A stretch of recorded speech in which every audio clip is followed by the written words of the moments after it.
Hello, hi everyone! তোমরা সবাই কেমন আছো? অনেকটা দিন পরে বেশ অনেকটা দিন পরে ভিডিও শুট করলাম। আর ইচ্ছে হলো একটা ভিডিও পোস্ট করি ২০২৬ এ। এটা আমার ছোট্ট একটা মিনি ব্লগ আমি শেয়ার করছি তোমাদের সাথে। আর দেখো ঘুম থেকে কিন্তু সোনা পাপা উঠে গেছে। এখন কটা বাজে তোমরা কি জানো? তোমাদেরকে না বললে তোমরা কি করে জানবে বলো? এখন বাজে ৯:৩০। আর উঠেই ওকে কিন্তু ফ্রেশ-ট্রেশ করিয়ে নিয়ে আমি এখানে করেছি কিন্তু গাজর আর বিটের রস। এটা কিন্তু সকালবেলা খেলে কিন্তু ভালোই হয় খালি পেটে। তো দেখো তারপরে এটা অনেকটাক্ষণ পরে এটা একটা মানে একদম হেলদি একটা ব্রেকফাস্ট বানিয়ে নিয়েছি।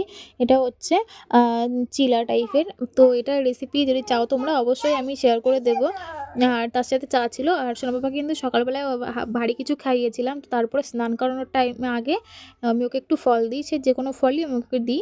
আর আজকে কিন্তু সাদামাটা একদম পুরো সাদামাটা রান্না। শাকের মানে পালং শাকের তরকারি। আমি কিন্তু ফার্স্ট টাইম খাবো। আগে কোনোদিনও খাইনি। এই ফার্স্ট টাইম আমি সচরাচর পালং শাকের ঘন্টই খেয়েছি। আজকে হচ্ছে পালং শাকের তরকারি খাবো মাছ দিয়ে। এটা হচ্ছে মানে করেছিলাম সোনা পাপার জন্য। তো সোনা পাপা মানে একদমই খেলো না। ওর শরীরটা একদমই ভালো নেই। সেক্ষেত্রে দেখো আমি ওর জন্য একটু গাজরের পেস্ট করে নিয়েছি। আর এখানে অল্প কিছু ভাত আছে, বেশি কিছুই ছিল না ওর খাবারে। তো দেখো সন্ধ্যাবেলা একটু চটপটা খেতে ইচ্ছে করছিল। তো দেখো একটু পেঁয়াজি ভেজে নিলাম। ঘরে অল্প কিছুই বেসন ছিল। সেই ক্ষেত্রে অল্প করেই পেঁয়াজি ভেজে নিয়েছি। আর একা খাবো ভাই, ওই জন্য এক গাদা করার কোনো দরকারই নেই।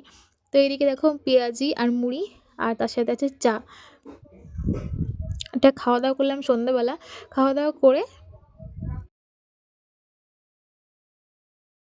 দেখো খাওয়া-দাওয়া করে কিন্তু আমি সোনার বাবাকে একটু বই পড়াতে বসেছিলাম। তো দেখো ও কি পড়ছে। বলো ও, আ, হর্ষই, দীর্ঘই, হস্যু, দীর্ঘু, রি, লি, এ, ওই, ও, ঔ, ঔ।